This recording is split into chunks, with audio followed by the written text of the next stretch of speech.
Hello everyone, good evening to all of you. Welcome back to my channel study Tripura. এর আগের previous ক্লাসে কিন্তু আমি তোমাদেরকে মাই মাদার এট 66 পোয়েট্রিটা পড়িয়েছি। আজকের ক্লাসে আমি তোমাদের এই যে পোয়েম আছে, এই পোয়েমের পোয়েট্রির 1 মার্ক এক্সট্রাক্ট বেসড কোশ্চেন, যেগুলো তোমাদের ফেয়ারলি এক্সাম 2025-এ খুব ইম্পর্টেন্ট। আশা করি এই ক্লাসটা দেখলে তোমাদের এক্সট্রাক্ট বেসড কোশ্চেন কোনো ডাউট থাকবে না আর এক্সামে আশা করি এর থেকে কমন পেয়ে যাবে।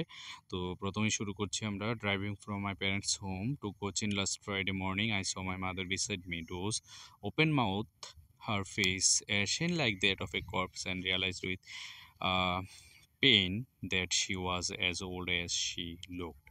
এই যে লাইনগুলো আছে এর থেকে কিন্তু তোমাদের এইভাবে পরীক্ষাতে 1 মার্কে টোটাল 6টা কোশ্চেন আসবে, তাহলে 6 নাম্বার থাকবে। পোয়েট্রি থেকে 6 আর ইয়ে থেকে তোমার পোয়েম থেকে 6 মার্ক, টোটাল 12 মার্ক থাকে আর কি। তো অথবা থাকবে দুটো কবিতা থেকে আসবে, একটা হচ্ছে মাই মাদার 66 আর একটা হচ্ছে কিপিং কোয়াইট। তো আজকে ক্লাসে আমি আলোচনা করব মাই মাদার 66। তো এই যে মানে এই যে পেসিসটা আছে এটা কিন্তু আমি বুঝিয়ে দিয়েছি এর আগের ক্লাসে। তো তোমরা প্রিভিয়াস ক্লাসটা দেখবে, আমি ডেসক্রিপশনে বা আই বটনে ক্লিক করে তোমরা দেখতে পারো, ডেসক্রিপশনে লিঙ্ক দিয়ে দেবো প্রিভিয়াস ক্লাসে। তাছাড়া তোমরা এই ক্লাসগুলোর পিডিএফ পাওয়ার জন্য আমি হোয়াটসঅ্যাপের একটা গ্রুপের লিঙ্ক দিয়ে দেবো, ওই লিঙ্কে তোমরা যোগাযোগ করবে। তো দেখো, প্রথমে প্রশ্ন হচ্ছে হোয়ার ওয়াজ দ্য পোয়েট গোয়িং। তোমরা কিন্তু কোশ্চেনগুলো এমসিকিউ টাইপ দিতে পারে, ধরো দুটো এমসিকিউ টাইপ দিল আর 3টা কোশ্চেনে টাইপ দিল, একটা সিনোনিম অ্যান্টোনিমস দিল, এইভাবে আসে আর কি কোশ্চেনগুলো। তো প্রথম কোশ্চেন হচ্ছে where was the poet going, poet কোথায় যাচ্ছিল। দেখো, তো পোয়েট যাচ্ছিল কোথায়, কোচিন এয়ারপোর্ট লাস্ট ফ্রাইডে। তো আনসার হবে কি Cochin airport. The poet was going from her parents home to Cochin airport, answer হবে এটা। মানে তার প্যারেন্টসের হোম থেকে কোচিন এয়ারপোর্টে যাচ্ছিল। তারপর 2 নম্বর কোশ্চেন হচ্ছে what did she notice about her mother, সে তার মার প্রতি কি নোটিস করেছিল। দেখো এখানে দেওয়া আছে কি বলেছে, আই স মাই মাদার, আমি আমার মাকে দেখেছিলাম, যে আমার পাশে বসেছিল, সে কি করছিল, doze open mouth, her face ashen like that of a corpse, তাহলে আনসার হবে এটা। তাহলে আনসারটা হচ্ছে কি, she notice that her mother was dozing, তার মা কি করছিল, dozing with her open mouth and her face look pale and lifeless like a corpse, মানে ডেড বডির মতন লাগছিল তার মাকে দেখতে, সেই জিনিসটি সে নোটিস করেছিল। What did the poet realise, poet কি রিয়ালাইজ করেছিল, সে পেইন রিয়ালাইজ করেছিল। ঠিক আছে, তাহলে আনসারটা লিখতে পারো, the poet realised pain because her mother was getting old day by day. What is the literary device used in her face ashen like that of a corpse? দেখো এখানে তার মায়ের মুখটা কিসের সাথে তুলনা করা হয়েছে, ডেড বডির সাথে, কর্পসের সাথে।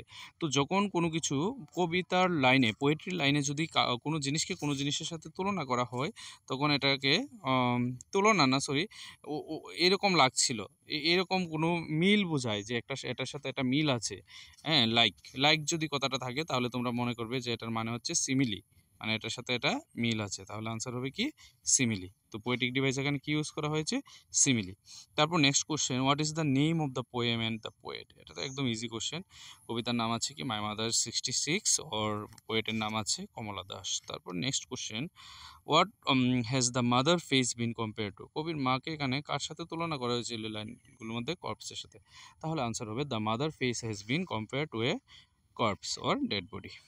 তো তারপর নেক্সট এই যে 6টা কোশ্চেন আসবে আর কি, আমি দুটো এক্সট্রা দিয়ে দিয়েছি, যদি এগুলো না আসে ঘুরিয়ে ফিরিয়ে দিই তাহলে এই ধরনের দিতে পারে আর কি। Find word from the passage which mean, sleep light মানে কি, ডোজ, ডেড বডি মানে কি, কর্পস। সহজই কিন্তু কোশ্চেনগুলো।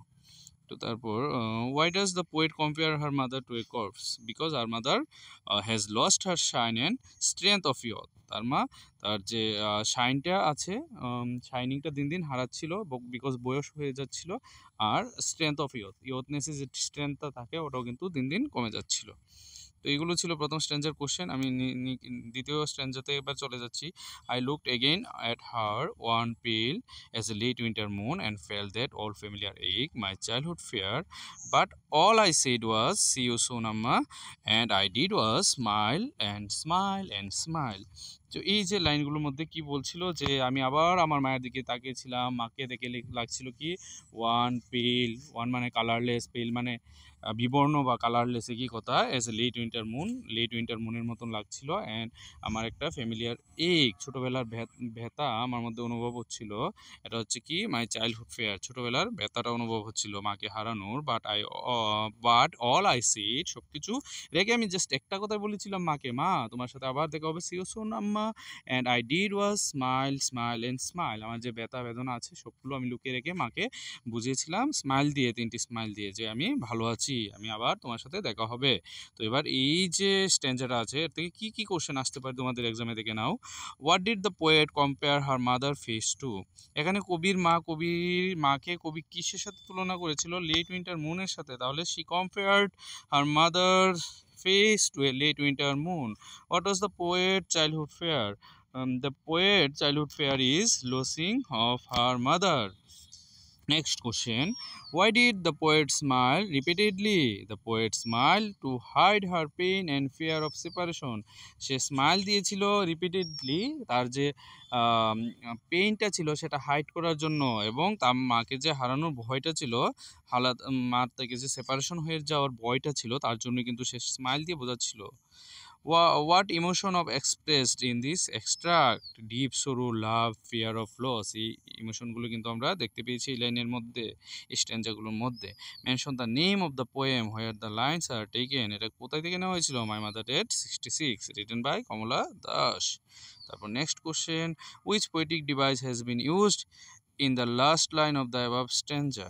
লাস্ট লাইনে স্মাইল স্মাইল অ্যান্ড স্মাইল, দেখুন এই যে ইউজ করা হয়েছে একটা জিনিস 3বার, তখন এটাকে বলা হয় রিপিটেশন। তো এখানে কোন পোয়েটিক ডিভাইস ইউজ করা হয়েছে? রিপিটেশন। কোনো জিনিস বারবার রিপিট করলে এটাকে বলা হয় রিপিটেশন পোয়েটিক ডিভাইস। তাহলে আনসার হবে repetition has been used in the last line.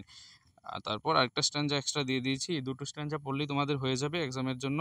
তাছাড়া এক্সট্রা স্ট্যান্জা আমি একটা দিয়ে দিয়েছি গ্রুপে, তো তোমরা অবশ্যই গ্রুপে জয়েন করে নেবে। আমার গ্রুপের যে লিঙ্কটা আছে সেটা আমি ডিসক্রিপশনে দিয়ে দেবো, অবশ্যই জয়েন হয়ে যাবে। আর এই ভিডিওটা তোমাদের যত বন্ধুরা আছে যারা ক্লাস 12-এ পড়ে তাদের মধ্যে অবশ্যই শেয়ার করে দেবে।